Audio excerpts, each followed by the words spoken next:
High বন্ধুরা, আসসালামু আলাইকুম। আজকের রেসিপি হচ্ছে সজনির শাকের রেসিপি। অনেক হেলদি আর অনেক ভালো খেতে। চলো দেখা যাক কীভাবে রেসিপিটা বানায়।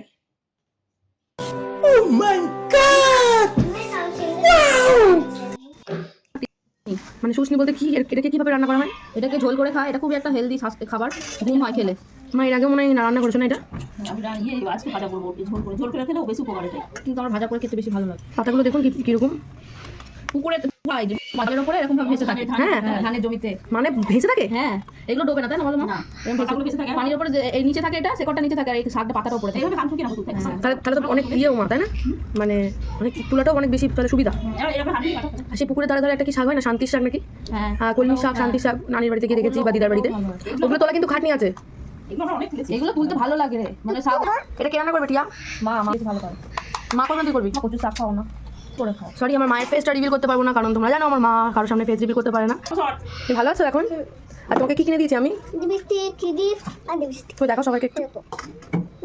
এই যে এখন এটা নেচে নেচে ঘেমে গেছে আমাদের রাখাল পুরো শাক তুলে নিয়ে এসে। ওই কেমন আছো তুমি? কিভাবে বাঁচতে হয় টিয়া? কাটতে হয় নাকি? এই তো না, এই পাতাগুলো নেবে, এই ডাঁটিটা একটুখানি জাস্ট, অনেক বড় ডাঁটি থাকলে এরকম সময় ভেঙে দিলে। তো এই যে রেসিপিটা বানানোর জন্য আমি কড়াই চাপিয়ে নিয়েছি। কড়াইটা তেল দিয়ে দিয়েছি, তেলটা গরম হলে রসুন কুচি আর লঙ্কা চেরা দিয়ে দিয়েছি। মানে টিয়া করছে আমার বোন। তারপরে যে শাকটা ধুয়ে পরিষ্কার করে নিয়েছিল সেটা দিয়ে দিয়েছি। তো বারবার ভালো করে নেড়েচেড়ে নিতে হবে। তাওয়াটা অনেক বেশি গরম হয়ে গেছে, ওই জন্য নিচেটা একটু কালারটা একটু ব্রাউন কালার হয়ে গেছে, পুড়ে যায়নি, ঠিক আছে, ওরকম একটা কালার আসবে। তো এই যে নেড়েচেড়ে ভালোভাবে ভেজে নিচ্ছে। আর এই যেখানে আমি ধনে পাতার চারা লাগিয়েছিলাম, ছোট ছোট গাছ হয়েছে। এটা হচ্ছে কামরাঙা গাছ, লঙ্কা গাছ, ছাগলে খেয়ে নিয়েছে।